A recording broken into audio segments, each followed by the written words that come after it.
kusunungura zvakasungwa. Vazhinji vaiti vanopenga vasingazivi kuti ndiMwari.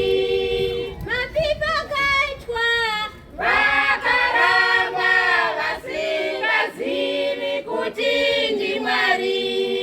Paneno nzvimbo yepampudzi tinorangana Baba Makembo, Baba Cleopas vakatisiya. Ropa ravo rakadeuka kusunungura Joan Marange. Kufa kwavo 6 December 1979. hondo muno yakabva yapera. Tese tinoziva kuti ingozi dzehondo. Mapipa Kaesi akafunga kuti zvapera, asingazivi kuti anoda kukupa gungwa. Baba Makembo, Baba Cleopas tinorangarira tichikutendai. Mapipa akaitwa pave ndumba chiwe chirema, takafamba takanga tasvika paJorodhani. Nhasi tinaro dzinde roupenyu rine mvura isingabvi.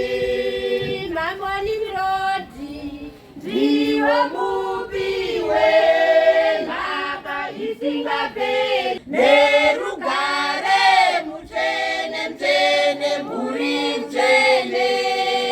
Baba Nimrodi muvaki mukuru, Afrika yose yazara zvikoro zvemweya mutsvene.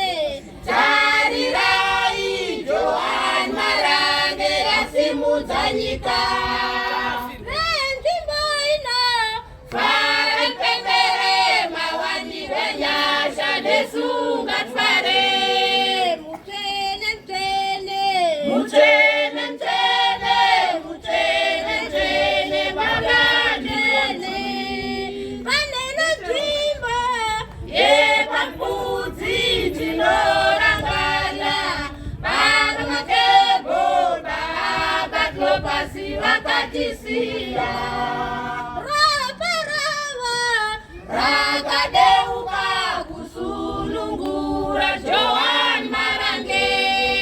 Kufa kwavo 6 December 1979. hondo muno yakabva yapera.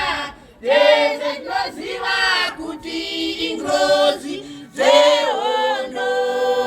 Mutengesi akafunga kuti zvapera, asingazivi kuti anoda kukupa gungwa.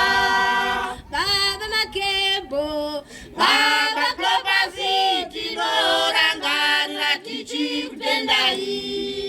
Mapipa akaitwa pave ndumba chimwe chirema, takafamba takanga tasvika paJorodhani.